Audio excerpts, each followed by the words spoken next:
Assalamualaikum. Waalaikumsalam. Mang, ini jualan apa nih, Mang? Cilio. Pacilio itu apa, Mang? Pangsit chili oil. Pangsit chili oil. Pakai daging apa? Pakai daging ayam. Daging ayam. Iya. Ini 5.000 bisa nggak? Bisa. Oh, satunya berapa tuh? 1.000. 1.000-an. Murah banget emang ya? Iya dong. Jajanan anak-anak. Jajanan anak-anak tapi enak emang ya? Iyalah. Mantap. Pakai Pakai daging ayam.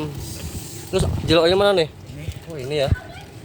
Ini punya sendiri, Mang? sendiri. Produksi sendiri. Alhamdulillah. Produksi sendiri. Iya. Bosnya siapa, bosnya? Saya. Wah, kirain istri. Bukan. Oh. Itu mah Menteri Keuangan. Menteri Keuangan. Oh.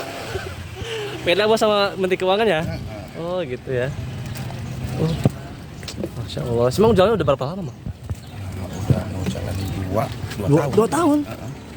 Oh, pakai kuah juga nih? Iya. Beda ya ini ya? Beda. Beda Wah, dari si yang Mang lain. nih. Ini dari mana, Mang nih? Ya idenya gak tahu ya dari mana.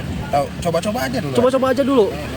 Tapi taunya laris. Alhamdulillah. Alhamdulillah. Berarti jualnya di mana aja nih, Mang? Paling sekolah-sekolah aja. Sekolah-sekolah aja.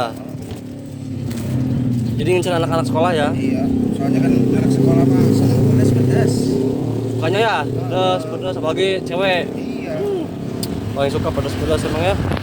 Ini sama siapa? Aang. Mang Aang. Oke. Berarti kalau mau beli bisa ke SMP Argapura ya? Iya. Oke. Satu Argapura. Hmm. Langsung aja. Kalau ada yang mau nanyain di mana biasanya suka nanyain lokasi tuh di sini ya, Mang ya? Iya, SMP 1. Oke. Sampai jam berapa, Mang, di sini? Sampai jam 1 paling. Jam siang ya Jam berarti ya? 1 siang. Oke.